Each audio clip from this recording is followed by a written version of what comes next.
بسم اللہ الرحمن الرحیم۔ ماں سے محبت کی ایک عجیب داستان۔ دمام سعودی عرب کی ایک عدالت میں ایک مقدمے کا فیصلہ سنایا گیا اور قاضی خود رونے لگا۔ ساتھ میں جتنے لوگ موجود تھے سب کی آنکھیں بھیگ گئیں۔ یہ واقعہ ایک شخص کا ہے جو ایک گاؤں میں رہتا تھا۔ اس کی 90 سال کی بوڑھی ماں تھی جو اس کے لیے اس کی کل کائنات تھی۔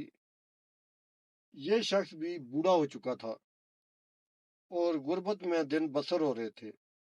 یہ اپنی ماں کی دن رات دیکھ بھال کرتا تھا اور ماں کو بھی اس بیٹے سے بہت زیادہ محبت تھی، اور وہ صبح شام اپنے بیٹے کے لیے دعائیں کرتے نہ تھکتی تھی۔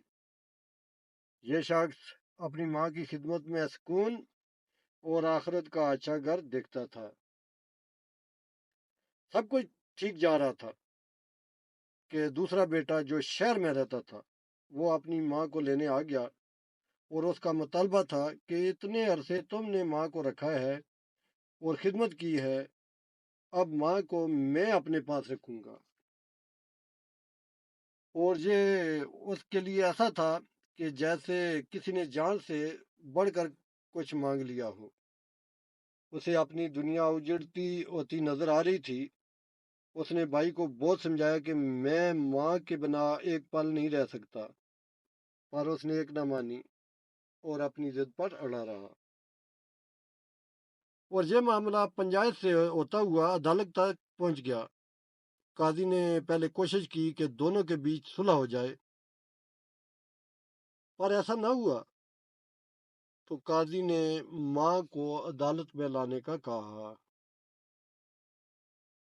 اور جب ماں کو عدالت میں لایا گیا تو قاضی نے اس سے پوچھا کہ آپ کس کے ساتھ رہنا چاہتی ہیں؟ وہ بوڑھی ماں اپنے دامن سے آنکھوں کو خشک کر کے کہنے لگی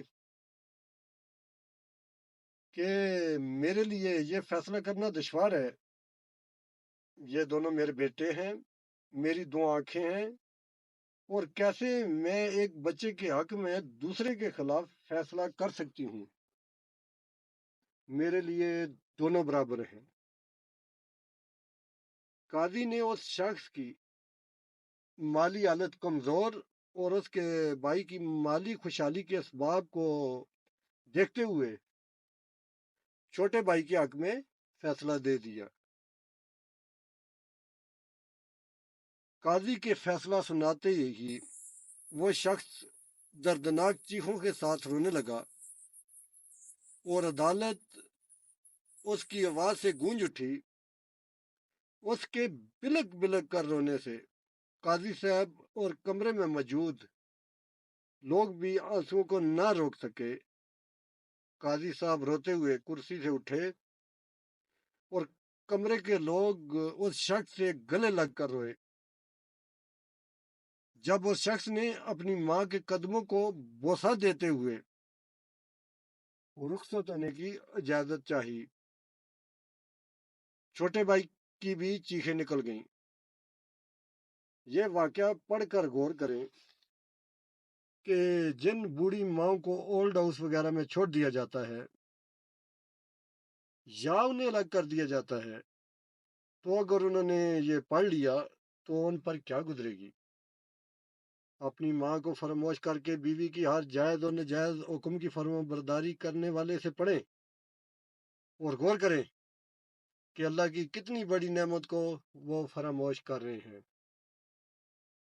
خوش نصیب ہے وہ شخص جس کی ماں اور باپ زندہ ہیں اور اسے خبر ہے کہ یہ کتنی بڑی نعمت میرے پاس موجود ہے۔ اللہ کے رسول صلی اللہ علیہ وآلہ وسلم نے فرمایا، ماں کے قدموں کے نیچے جنت ہے اور باپ کی رضا میں اللہ کی رضا شامل ہے۔ اس حدیث کی روشنی میں یہ بات واضح ہو جاتی ہے کہ جو ماں باپ کو راضی نہ کر سکا وہ اللہ کی خوشنودی سے محروم ہو گیا۔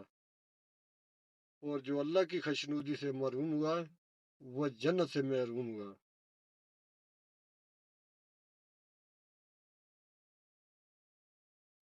برائے مہربانی ہمیشہ کی طرح میری ریکویسٹ ہے کہ میرے چینل کو سبسکرائب کریں، آپ کی بہت مہربانی ہوگی۔